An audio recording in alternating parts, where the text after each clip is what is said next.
It is truly just baffling to me to see all of these people suddenly saying, yeah, Team Canada, we need to support Canadian-owned businesses and products. We need to support Canadian industry. Yeah, we got to be less reliant on the US economy. Even Justin Trudeau yesterday up on the podium saying exactly that. We need to be less reliant on the US economy. We have to invest more in Canada. This coming from the same guy who over the last 9 years has done literally. Yes, within the space of 24 hours, a lot of things happen. When you take a look at these, Ontario cancel 100 million sterling deal as Trump 25% tariff loom. Premier announced Ontario is scrapping its 100 million contract with Sterling ahead of Trump incoming tariff on US goods. Ford government is also banning other American companies from provincial contracts in response to the trade measures. You saw what Mexico did. They realized, we can't continue with this, and immediately they are taking actions to stop this tariff. Canada is not wise enough. It is important. I show you some videos. It is truly just baffling to me to see all of these people suddenly saying, yeah, Team Canada, we need to support Canadian-owned businesses and products. We need to support Canadian industry. Yeah, we got to be less reliant on the US economy. Even Justin Trudeau yesterday up on the podium saying exactly that. We need to be less reliant on the US economy. We have to invest more in Canada. This coming from the same guy who over the last 9 years has done literally nothing to help us be less reliant on the USA. And all of these people who are like, Team Canada, support our industries, are the same people who were very much in favor of crushing so many things that would have enabled us to be really prosperous and really wealthy as a nation. Like, what? Canada is just bleeding jobs right now. Our industries are struggling because of their policies, because of the high taxes, because Canada is not a competitive market. And the reason why it's not solely lies at the foot of federal policies and bureaucracy and regulations. And some of those things, sure, they may be provincially involved, but everything comes down from the top. And the part about this that is just so unbelievably frustrating is the simple fact that that message of Team Canada, support Canada, empower Canada to grow is exactly what conservatives have been saying for years. And we have been name called for it, belittled over it. Oh, you're stupid. You just don't know how things work. That's the rhetoric that has been coming at us from all of these exact same people who are now suddenly saying, oh, you know what? That exact same stuff that the conservatives wanted to do, yeah, that's actually a really good idea now. This has been a very overwhelming week for a lot of Canadians, and the times ahead are very uncertain. And I just wanted to say, regardless of where you lie politically, because we shouldn't hate each other because we have different political views, that's silly. I'm sending you so much love and so much light right now because every single one of us is going to feel this. And I do really hope that we can get onto the same page and really start promoting the Canadian economy in a way far better than what we have been. Yes, what I realize with these people, they think that, doing this to American companies will cause Trump to back down or cancel the tariff. Instead, they are triggering the situation to a different level. For them to look into it, like, what is a problem? Let's look for a common solution. They want to go this way. Hmm, I don't know if they are ready to proceed with this. Mexico president is wise. She's wise. We're entering in a really challenging time, some of the toughest we've ever faced. Tomorrow, President Trump's tariffs against Canada go into effect, and I'm just so disappointed in him. President Trump has chosen to move forward with his tariffs, tariffs that will hurt America and make Americans poorer. They'll see inflation, they'll see interest rates go up, they'll see less money in their pockets. Now, Canada has no choice but to hit back and hit back hard. As Premier of Ontario, the federal government has my full support for a strong and forceful response. Tariff for tariff, dollar for dollar. If Canada is going to win this fight, we need to respond together. Everything needs to be on the table. Everyone needs to share in the burden.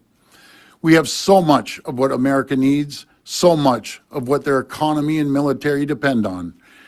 Whether it's our high-grade nickel right here in Ontario that everyone in the world wants, that they use for manufacturing, they use for their military, and other critical minerals across the board, energy and electricity, uranium, potash, and aluminum. We need to maximize our points of leverage and use them for maximum impact. Tomorrow, the LCBO, which sells nearly $1 billion worth of American beer, wine, spirits, and seltzers every year, will remove all U.S. products from its shelves and wholesale catalog. Starting today and until U.S. tariffs are removed, Ontario is banning American companies from provincial contracts. Every year, the Ontario government and its agencies spend $30 billion in procurement, alongside our $200 billion plan to build Ontario. And I'm urging all 444 municipalities to do the same. U.S.-based businesses will now lose out on tens of billions of dollars in new revenues. They only have President Trump to blame. We've gone one step further. We'll be ripping up our contract with Elon Musk's Starlink. Ontario won't do business with people hell-bent on destroying our economy.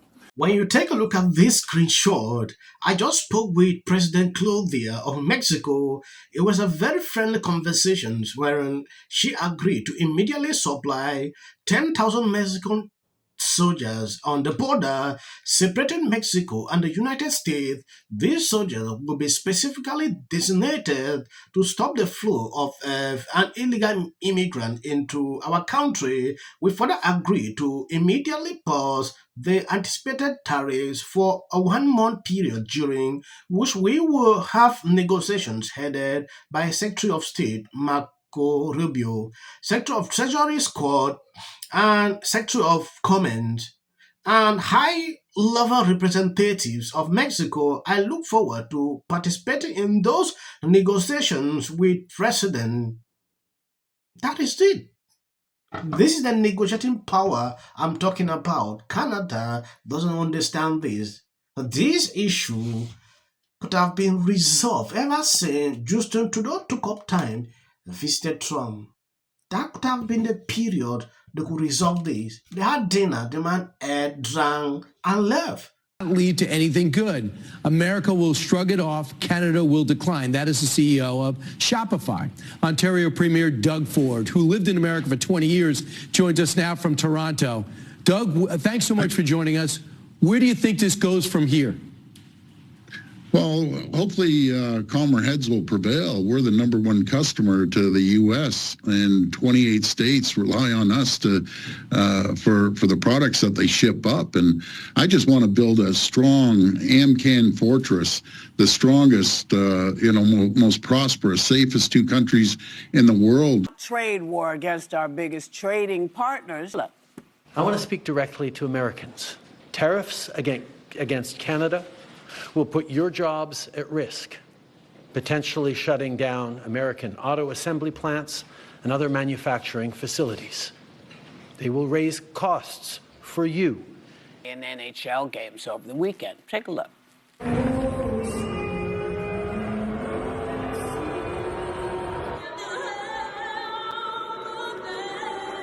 I've never seen anything like that in my life.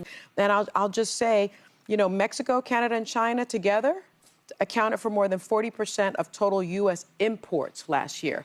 But more importantly, Canada and Mexico are the top buyers of U.S. exports in more than 72% of all export categories. 72%. We send our stuff over there. So now if there are these tariffs, that's going to cause problems, billions of dollars of problems. And if the tariffs, if they are in turn return the tariffs, let's say it's your coffee, you have a coffee store, and you're going to sell a cup of coffee, and your coffee is $5. We know how expensive coffee is, right? Yeah. You sell coffee for $5. Now the coffee beans coming in from Mexico are now $5 more. Yes, the view Sonny Austin has no idea how the economy or negotiating works. These women hate Trump so much they are willing to put America last economically. Just prove a point. That is the truth. Any clip you see behind my videos, that is just for algorithm. You can stop here. God bless you abundantly. Please always share the videos. It motivates me and the algorithm picking up to recommend. Cowboy Carter. DEI is not a threat, it's a gift. If Taylor wins, she could become the first artist. Right, make her feel good. It's essential. Early on, immediately. She's probably been put in there because, according to Donald Trump, she's a 10. To her. The EU does not treat the U.S. fairly on trade and that he has some big complaints. Is that true?